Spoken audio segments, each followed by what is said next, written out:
Hi friends, எல்லாரும் எப்படி இருக்கீங்க? இன்னைக்கு வீடியோவில் என்ன பார்க்க போறீங்கன்னா, பலாப்பழம் வச்சு நம்ம ஒரு கேசரி பண்ண போகிறோம். வாங்க வீடியோக்குள்ளே போகலாம். அதுக்கு முன்னாடி என் சேனலுக்கு ஃபஸ்ட் டைம் பார்க்குற மாதிரி இருந்தால் மறக்காமல் சப்ஸ்கிரைப் பண்ணிடுங்க. வாங்க வீடியோக்குள்ளே போகலாம்.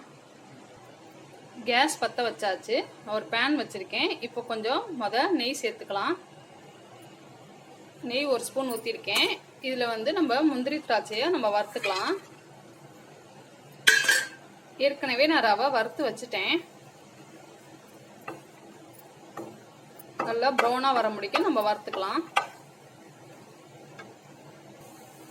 நல்லா முந்திரி திராட்சையும் வறுத்துட்டோம்.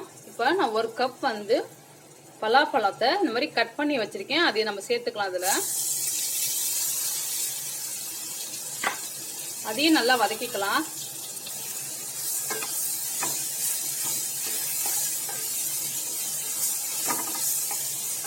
இந்த மாதிரி நல்லா வதக்கிக்கணும்.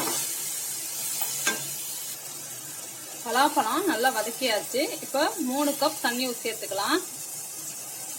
எந்த கப்பில் நம்ம பலாப்பழம் எடுத்தோமோ அதில் 3 கப் தண்ணி சேர்த்துக்கலாம். பலாப்பழம் நல்லா பழுத்து இருக்கணும்.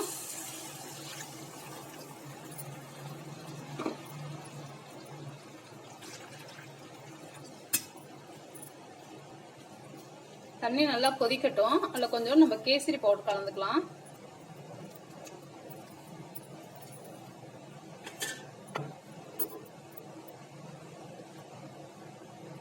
நீங்களும் ட்ரை பண்ணி பாருங்க. டேஸ்ட் டிஃபரெண்டா இருக்கும். நல்லா தண்ணி கொதிக்கணும். இதோட ஒரு 3 ஏலக்காவை தட்டி வச்சிருக்கேன். அதையும் நம்ம சேர்த்துக்கலாம். அதான் தண்ணி லைட்டா கொதிக்க ஆரம்பிச்சிருக்கு.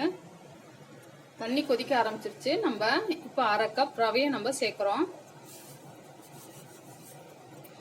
நல்லா கலந்துட்டுக்கலாம்.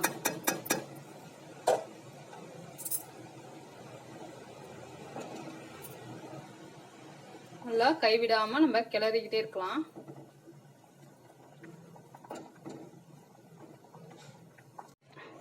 ரவை நல்லா வெந்திருக்கு. இப்போ நம்ம 1/2 கப் சர்க்கரை சேர்க்கலாம். ஏன்னா பலாப்பழத்துல இனிப்பு இருக்கனால நான் 1/2 கப் மட்டும்தான் சர்க்கரை சேர்க்கிறேன். உங்களுக்கு வேணும்னா நாட்டு சர்க்கரை கூட நீங்க சேர்த்துக்கலாம். இதையும் நல்லா கலந்து விட்டுக்கலாம். எப்பயுமே கேசரிக்கு 1 கப் ரவைனா 3 கப் தண்ணி வச்சாதான் நம்மளுக்கு கேசரி அப்படியே கல்யாண வீட்டில் எப்படி கொடுப்பாங்க அது மாதிரி இருக்கும். தண்ணி கொஞ்சம் 1க்கு 3 வைக்கணும் எப்பயுமே.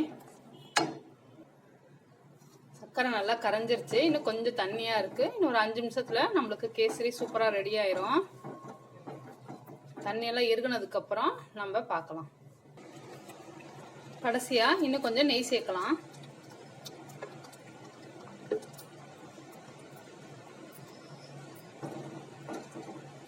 இதெல்லாம் நல்லா கிளறிட்டோம்னா நெய் எல்லா இடத்துக்கும் போயிடும்.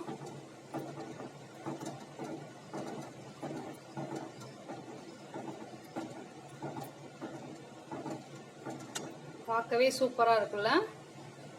டேஸ்ட்டும் சூப்பரா இருக்குங்க. கேரளா ஸ்டைல்ல செஞ்சிருக்கோம். அவ்வளவுதான் ஃப்ரெண்ட்ஸ், நம்மளோட பலாப்பழ கேசரி சூப்பரா ரெடி ஆயிடுச்சு. இப்போ நம்ம கேஸ் ஆஃப் பண்ணிக்கலாம். நம்மளுக்கு கொஞ்சம் கொலன்னு இருந்தாதான் வாயில சாப்பிடும் போது அந்த டேஸ்ட் அவ்வளவு சூப்பரா இருக்கும். டக்குன்னு வலிக்கிட்டு வாய்க்குள்ள போய்க்கும். அந்த மாதிரிதான் இருக்கணும் கேசரி. பாருங்க, பார்க்கவே சூப்பரா இருக்கு. நம்ம ஒரு பவுலுக்கு மாத்திக்கலாம். சூப்பரா ரெடி ஆயிடுச்சு நம்மளோட பலாப்பழ கேசரி. நீங்களும் இந்த மாதிரி வீட்டில் ட்ரை பண்ணி பாருங்க. பிடிச்சிருந்துச்சுன்னா என் சேனலுக்கு மறக்காம சப்ஸ்கிரைப் பண்ணிடுங்க, லைக் பண்ணுங்க, கமெண்ட் பண்ணுங்க. நம்ம நெக்ஸ்ட் வீடியோல பார்க்கலாம். பாய்.